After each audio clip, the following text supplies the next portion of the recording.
3 feet. That is how close it is happening, right? Now, 3 feet from where you sleep. Every single night. And your child has already decided not to tell you. Not because they don't love you, not because they don't trust you. Because they have watched how adults react. They have seen the panic, the phone calls, the meetings, the anger. And they have run the math in their heads. And the answer they keep arriving at is this: telling the truth will make things worse. My name is Sarah Mitchell. I was a school counselor for 11 years.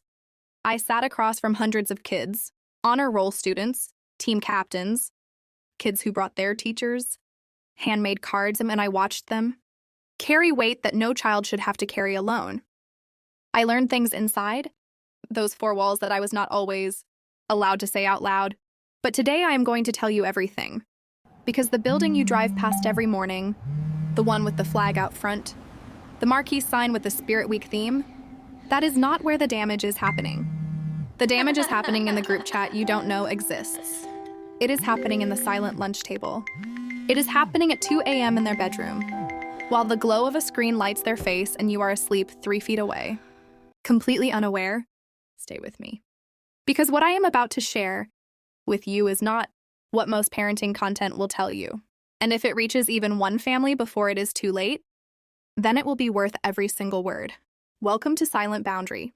Subscribe to Silent Boundary for more deep, meaningful stories. Like and comment your thoughts below. This is a safe space. And share this video. It could literally change a child's life today. Thank you for watching. Let's break the silence together. If this reaches even one parent who needed it, please share it. One share could change a child's entire world. This is Silent Boundary. Like, subscribe, and comment your thoughts below. This is a safe space. There is a ritual that happens every morning in millions of American households, and it feels like safety. You wake up. You make breakfast, or you hand them something to eat on the way out. You watch them grab their backpack. You drive them to school, or you watch them walk to the bus. And you say something like, "Have a good day, I love you. See you at 3. And then you drive away. And in that moment, in that quiet, ordinary moment, you carry a belief. You believe that someone is watching. That the structure of school, the teachers and the administrators and the counselors, that all of these systems will catch anything that goes wrong. You believe that if something serious were happening to your child, you would know. You believe this because you are close to your child. You have dinner together. They tell you things. They laugh at your jokes mostly. They are not, you tell yourself, the kind of kid who would hide something big. I heard that exact belief stated out loud, in almost exactly those words, from more parents than I can count. And I never blamed them for it. That belief is not naive. It is human. It is what love looks like when it is trying to protect itself from fear. But here is what 11 years behind a counselor's desk taught me. That belief, that quiet, comfortable assumption, is the very thing these kids are counting on us to keep making. Not out of malice, not because they want to deceive you, because they have learned, from watching the world around them, that the adults who love them the most are also the ones most likely to react in ways that make the situation worse before it gets better. And so they protect you from the truth. And in doing so, they protect themselves from the fallout of telling it. I want to take you back to something. Think about your own childhood for a moment. Think about what happened when the school day ended and you walked out those doors. For most of us growing up, there was a kind of mercy in that closing door. Whatever had happened that day, the cruelty, the exclusion, the note passed in third period, the whispered thing someone said about you in the hallway, it stayed there. You went home, and home was a different world. The bullies could not reach you. The social drama could not follow you through the front door. There was a boundary, a real physical digital boundary, and it gave children something that we have taken completely for granted: the ability to rest, to recover, to be somewhere the cruelty simply could not go. That boundary no longer exists. I want you to sit with that for a moment, not as a dramatic statement about technology or screen time or any of the things you have already heard 100 times. I want you to sit with what it actually means for the nervous system of a child. It means there is no safe harbor anymore. It means that the kid who was mocked in third period is still being mocked at 9 p.m. The exclusion that started at lunch is still generating notifications at midnight. The rumor, the poll, the screenshot, the comment, it follows them home. Into their room, under the covers. It never stops.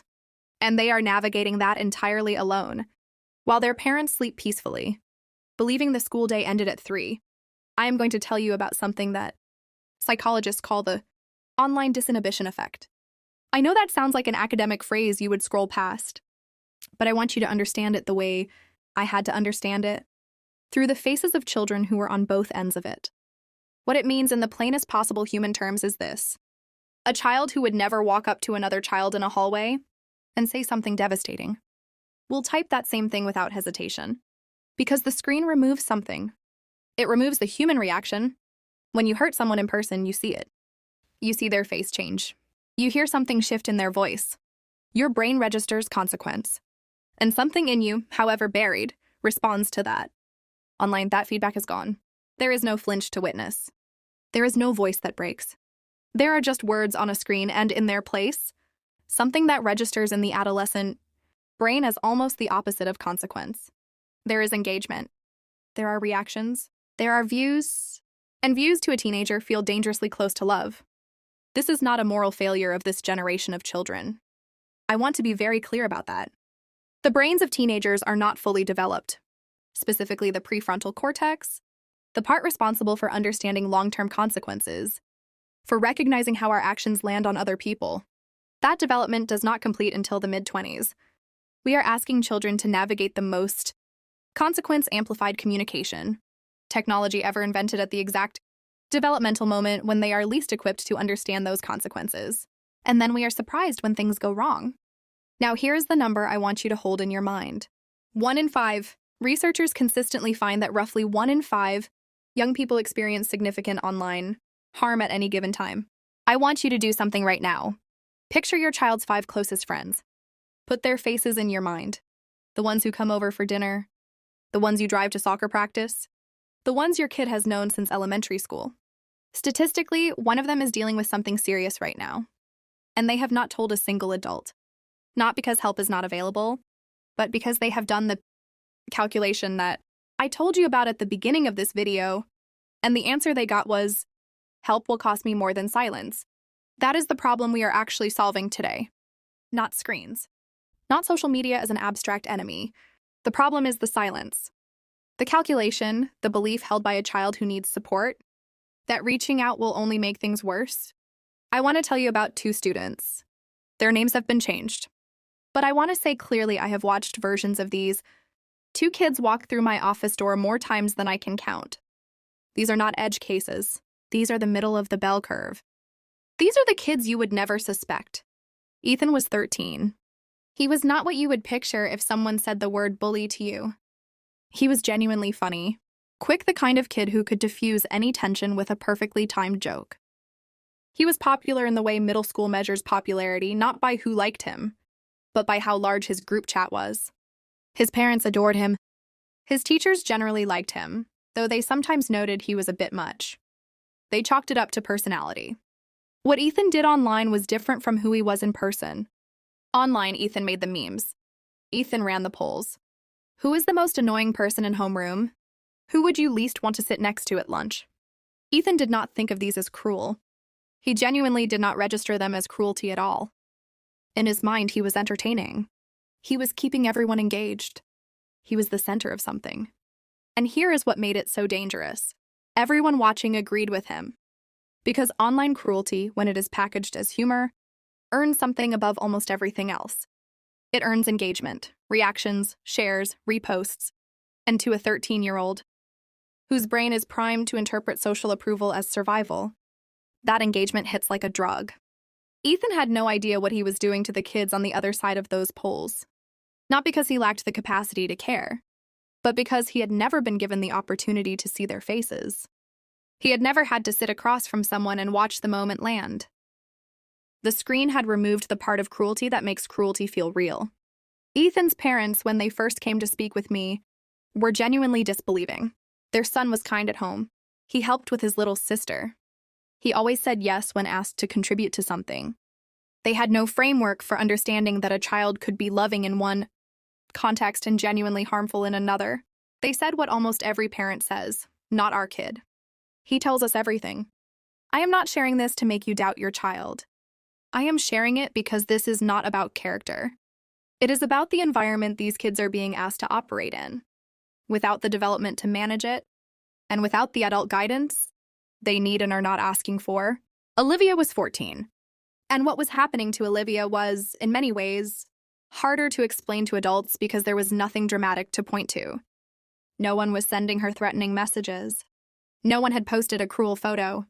No one had called her a name she could report. What was happening to Olivia was quieter, more surgical. She was being erased. The invitations that never came. The inside joke she found out about on Monday that had been running all weekend. The group project she was left off of. The reason given being that the group was already full. The birthday party that appeared on every story in her feed except hers. 300 photos of people she had known since 5th grade, laughing and eating cake and taking pictures of each other. And not one of them had thought to include her. Or they had thought about it and decided against it. And that decision was never spoken out loud. It was just enacted, quietly, in the way that leaves no evidence.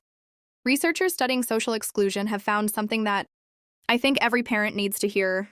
The part of the brain that activates in response to social rejection is the same region that processes physical pain. This is not a metaphor, it is neuroscience. Olivia was in pain. She just could not point to where it hurt. And so when she came to see me, not because she sought it out, but because a teacher noticed, she had stopped raising her hand. She could barely describe what was happening. She kept saying, "It is not that bad. Nothing actually happened. I know I should not let it bother me." She was minimizing her own suffering because she had absorbed the message from somewhere in the culture around her that what she was feeling was not serious enough to take up space with. The adults in Olivia's life thought she was fine. She still got good grades. She still showed up every day. She still answered when she was spoken to. She had learned very efficiently how to perform okay, because okay was safer than the alternative.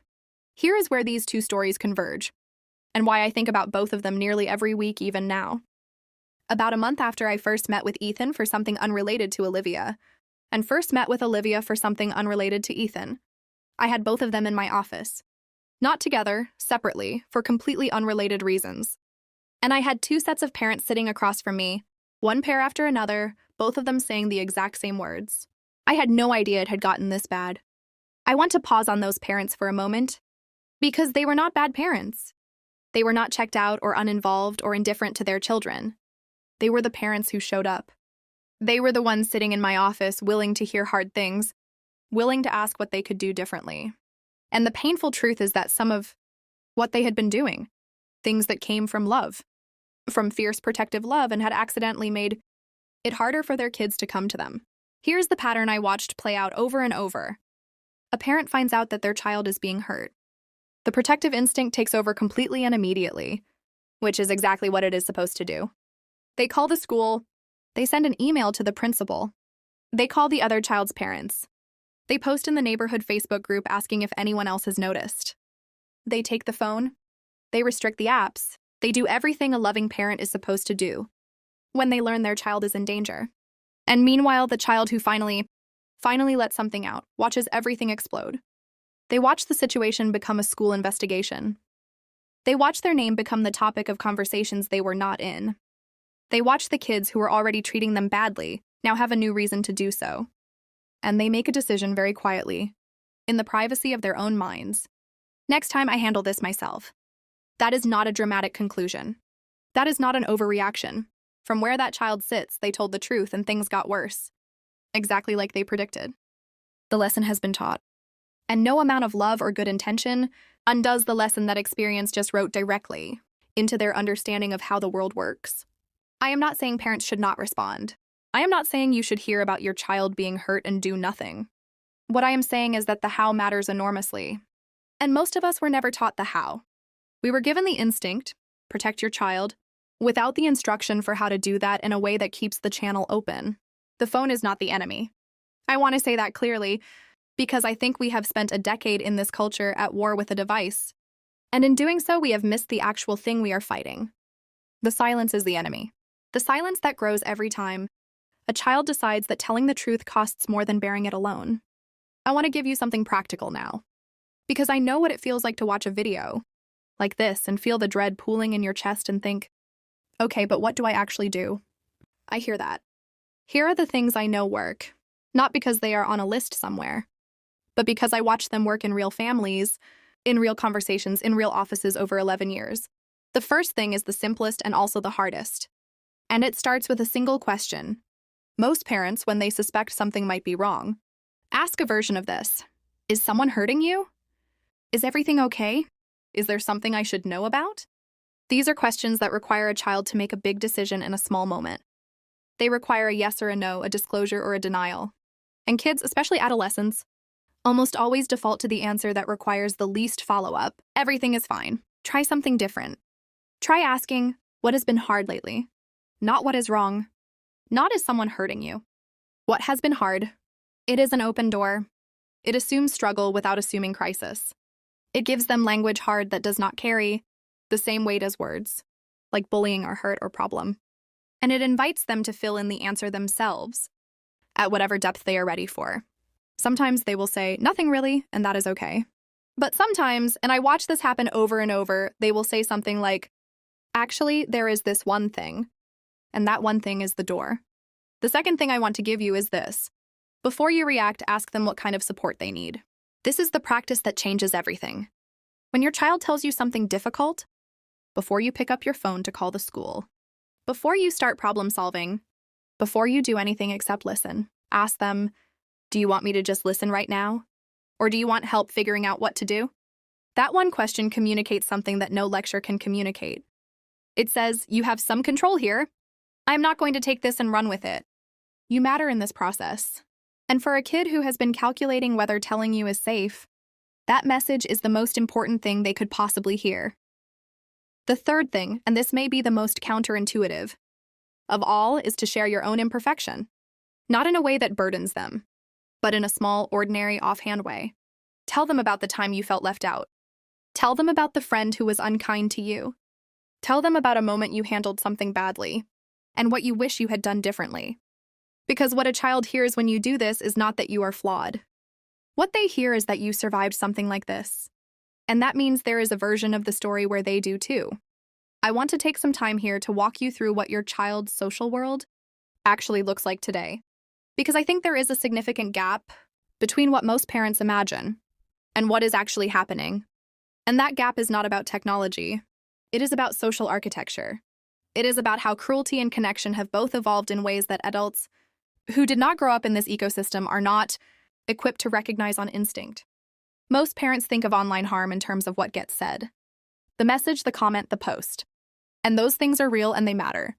But the most corrosive thing happening to kids online today is often not what is said. It is what is not said. It is the read receipt with no reply. It is the post that everyone responds to except one person. It is the story that gets added to the group discussion, and one name is conspicuously absent from the replies. It is the choreography of exclusion, the tiny deniable, invisible choices that collectively communicate to one child, you are not one of us. These things do not show up in screenshots. They do not make the clear case that an adult would need to intervene. And they are designed, not consciously, but functionally and to evade the systems we have built for catching harm. No single act is reportable. No single day is definitive. But the accumulation of them, day after day, notification after notification, is devastating. Understanding this changes what you should be looking for. Not evidence. Evidence is often not available. What you should be looking for is climate. What is the temperature of your child's social life? Are they talking about the same friends they were talking about 3 months ago? Or have the names quietly shifted? Do they seem eager or reluctant when it is time to go somewhere social? When they come home from school, is there a version of relief in their face? Or do they carry the school day in their body for hours? None of these things are proof, but they are data. And parents who learn to read that data have a significant head. Start on understanding what is happening before it reaches a crisis point. There is also something I want to address specifically for parents of kids who are not the ones being excluded or targeted. Parents whose kids are in the center of the social world. The kids who are popular and connected and seem to be doing well. I want to ask you to consider the possibility that doing well socially and doing well are not the same thing. Some of the most socially successful kids I ever sat with were also carrying something that their social success was papering over. The performance of being fine, the work of maintaining a social position, The effort of being the entertaining one, the relatable one, the one everyone wants around, that work is exhausting. And it does not always leave room for the question, who am I when I am not performing? I want to pull back the curtain on something that I know creates enormous frustration for parents, and I want to help you understand it, not defend it, but understand it. Because I think that understanding will actually make you more effective at getting information, not less. School counselors operate under confidentiality rules. The specifics vary by state and by district, but the general principle is this. What a student tells a counselor is private, with limited exceptions for things like imminent danger to themselves or others. This is not arbitrary bureaucracy. It exists because without that protection, kids would not come to us at all. The confidentiality is not a wall between you and your child's well-being. It is the reason your child is willing to talk to someone, but I understand how it lands from the outside. Your child is suffering. You know something is wrong. And the person who probably knows most about what is happening is legally constrained from telling you the full picture. That feels like being kept in the dark about your own child's life, and it is maddening. Here is what I want you to know. Counselors are generally very willing to have general conversations with parents that do not violate student confidentiality. We can tell you what kinds of things we are seeing broadly. We can tell you what the social dynamics look like from where we sit. We can tell you what questions might be worth asking at home. We can tell you if we think it would be beneficial for you to know more, and we can help you think through how to approach that with your child directly. What we cannot always do is tell you the specifics of what your child told us in a session. The most effective thing you can do, if you believe your child is dealing with something significant, is to ask for a collaborative meeting, not a complaint call, not a what is happening and why don't I know about it call, though I understand why that impulse exists. A genuine sit-down where you say, I think something is going on and I want to understand how to support my child. What are you seeing from your side? What should I be paying attention to? What can we do together? That framing together changes what is possible in that conversation entirely. I want to spend some time here on something that does not get talked about enough in conversations like this, which is what actually protects kids. Not from pain, pain is not avoidable, but from the kind of pain that does lasting damage. What is the difference between a child who goes through something hard and comes out the other side, and a child who goes through something hard and gets stuck there? The research on this is actually clearer than you might expect, and the answer is not complicated, even if the application of it sometimes is. The single most consistent predictor of resilience in young people is the presence of at least one stable, unconditional, available adult in their life. 1. Not a panel of professionals. Not a perfect parent. One adult who is consistently there, who does not require the child to perform okay in order to receive love, and who the child genuinely believes will not fall apart or make things worse if they hear the truth. Let me say that again, because I think it is easy to hear it and nod and move on without it fully landing. Your child does not need you to have all the answers. They do not need you to be able to fix what is happening. They do not need you to know the right thing to say or to handle the situation perfectly.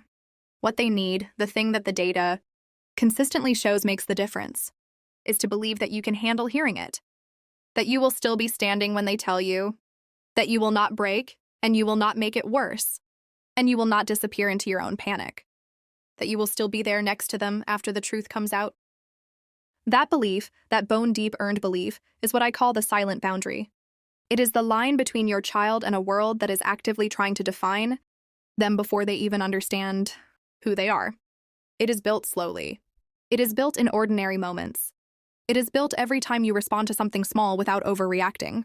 Every time you hear something uncomfortable and stay in the room. Every time you ask a question and then actually wait for the answer, instead of filling the silence with your own anxiety. You are building it right now, simply by watching this. Simply by wanting to understand what your child's world feels like from the inside. I need to spend some time on something that gets mentioned in statistics, but not always in the full human weight of what it means. We are in the middle of a youth mental health crisis in this country. Not a minor statistical uptick. A generational shift in the rates of anxiety, depression, and self-harm in young people, particularly in the adolescent years, and with a very significant acceleration in recent years. I am not saying this to frighten you. I am saying it because I watched it happen in real time over the course of my career, and I think the most dangerous thing that can happen, right? Now is for parents to treat this as someone else's problem. The child who is most at risk is often the one you least expect, because the kids who are most at risk are often also the most practiced at appearing fine. Depression in adolescence does not always look like sadness. It can look like irritability. It can look like withdrawal from things they used to enjoy. It can look like sleeping too much or not enough. It can look like a sudden drop in academic performance, or paradoxically, a student throwing themselves into academic performance as a way to feel some sense of control. It can look like a child who is present in all the ways, showing up, answering questions, going through the motions, but is somehow not there. Something behind the eyes is missing or muted. And if you have known them long enough, something in you registers the change even before you have language for it. I am asking you to trust that instinct. I watched parents override that instinct constantly, because the alternative, the possibility that something was really wrong, was too frightening to sit with. I understand that. I am not judging it. But I am asking you to consider that the discomfort of sitting with that fear, of asking the hard question of taking your child to see someone, is significantly less than the alternative of not asking and of them carrying something alone that they should not have to carry. And if your child has come to you with something, if they have told you they are struggling, if they have used words like depressed or anxious or have made any indication that they are not, okay, please take it at face value. Please do not respond with a version of you have so much to be grateful for, or things will look better in the morning, or everyone feels this way sometimes. Those things may all be true. They are not what your child needs to hear in that moment. What your child needs to hear is, I hear you. I am glad you told me. Let us figure out together what kind of support would help. I want to get very concrete now. I want to give you specific, actionable things you can change about how your household operates, not because there is a magic formula, but because small structural changes can create significantly different conditions for the kind of conversation you want to be having. The first is about the phone. And I know that when I say phone, some of you are already bracing for the talk about taking it away. I am not going to give you that talk. I am going to tell you something more useful. Research consistently shows that the riskiest times for online social harm are late at night, after 10 or 11 p.m., when adult supervision is lowest and the emotional regulation resources of adolescents are at their most depleted. This is not about the phone being evil. This is about biology. Tired teenagers make worse decisions. Tired teenagers are also more vulnerable to what other people say and do to them online. A simple, consistent, non-punitive phone charging station outside the bedroom at night addresses a significant portion of the late-night exposure without framing the phone as the enemy and without creating the kind of conflict that shuts down communication. The second is about dinner. I know this sounds both obvious and impossible depending on your schedule, but the research on family meals is among the most robust in the field. Not because there is something magical about eating together, but because shared meals create a reliable, recurring context for conversation that is not connected to any particular problem. The kids who have the hardest time talking to their parents about what is going on are often kids whose only conversations with their parents happen in response to something specific, either something the parent noticed that concerned them, or something that happened that required a conversation. When conversation only happens in response to a problem, conversation starts to feel like a problem. When conversation is just a regular feature of life, at the table, in the car, wherever, it loses that weight. The third is something I call the no consequence window, and it is the thing I recommend most often to parents who tell me their child will not open up. It is very simple. Once a week, once not every day, you tell your child this. Right now, for the next 10 minutes, you can tell me anything and I will not react. I will not give advice. I will not call anyone. And I will not bring it up again unless you ask me to. I am just going to listen. And then you listen. And you do not react. And you do not advise. And you follow through on every single one of those things. Every single time without exception. Because the moment you break that contract once, even with the best intentions, even because you are genuinely worried, the window closes. And it is very hard to reopen. What you are doing with that window is something very specific. You are demonstrating, through behavior and not words, that you can handle the truth. That is the thing these kids are waiting for proof of. Not your love. They know about your love. Proof that you can handle it. I told you I would bring you back to them. So let me... Ethan is 15 now. After several months of working with his family and doing what his school called a restorative circle, a process where the people affected by harmful behavior are brought together to speak directly, with support and structure, something shifted. Ethan sat across from some of the kids he had put in those polls. He sat across from their faces. He saw for the first time in a way the screen had never allowed him to see what his entertainment had cost them. He told his counselor something sometime later. He said this, and I wrote it down. I did not realize what I was doing until I saw Olivia cry in the hallway. And I recognized the look on her face. She looked like me when my dad yells. I have thought about that sentence every week for a long time. Because what Ethan did in that moment was the thing that the online environment had been systematically preventing him from doing for years. He connected his actions to someone else's pain. He saw the human on the other side of the screen, standing in front of him in a hallway, and something in him recognized her. Because cruelty, it turns out, often comes from pain. And empathy, real empathy, requires that we see the person we are affecting. That is hard to do when they are a profile picture. It is impossible to avoid when they are standing 3 feet away, and the look on their face is one you know. Olivia found her people. She would probably describe it differently than I just did. She joined a drama club, not because she had ever wanted to be an actor, but because a teacher suggested it and she was desperate. Enough to try something new, she told me afterward. And I wrote this down too because I knew I would want to remember it. It is the first place where being too much is not a bad thing. I think about Olivia. Every time someone tells me that the solution is for sensitive kids to develop thicker skin, I think about what would have been lost if she had. Because the thing that made Olivia too much for that group chat, her intensity, her earnestness, the fullness of how she feels things, is the same thing that makes her extraordinary on a stage. The world she was navigating was too small for her. And the solution was not to make her smaller. 2 kids, 2 completely different kinds of pain, 2 very different paths through it. And one thing that made the difference for both of them, when I look back at it, one adult who stayed in the room, who did not look away when it got hard, who kept showing up, who was willing to hear the truth even when the truth was difficult, and who did not fall apart when they heard it. I want to close by addressing something that I think is underneath a lot of what we talked about today. The reason many parents do not start the harder conversations with their kids is not ignorance. It is fear. Not fear of what their child is going through, though that is real and present, but fear of doing it wrong. Fear of saying the wrong thing and making it worse. Fear that opening the door means they will not be able to close it again. Fear that their child will tell them something they do not know how to handle. I want to offer you this. You do not have to know what to do with what they tell you. You just have to stay. You just have to keep the door open and stay on the other side of it. The specific words matter less than you think. The consistency matters enormously. The message your child needs to receive over and over, in 1,000 small unremarkable moments, is this: I am here. I am not going anywhere. I can handle you. All of you, including the parts you're afraid to show me. That message does not require perfect parenting. It does not require the right script. It does not require anything except presence. Consistent, patient, unshockable presence.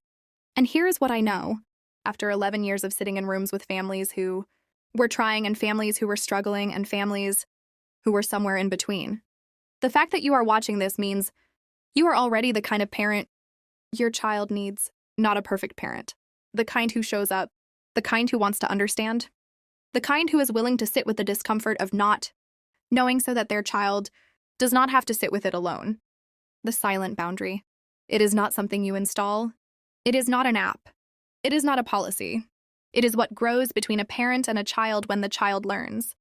Through experience and not words. That home is the place where they are most fully and unconditionally seen. And that no matter what is happening 3 feet away, no matter what is glowing on that screen, no matter what is circulating in that group chat, no matter what is happening in the hallway or at the lunch table, they can come home. And you will be there. And you will figure it out together. That is everything. That is the whole thing. I am Sarah Mitchell. This is Silent Boundary. And you, the parent sitting with this right now, carrying the weight of wanting to get this right, I want you to know something. Your child is lucky. Not because of anything you have done perfectly, because of the fact that you are still trying to understand. See you next time.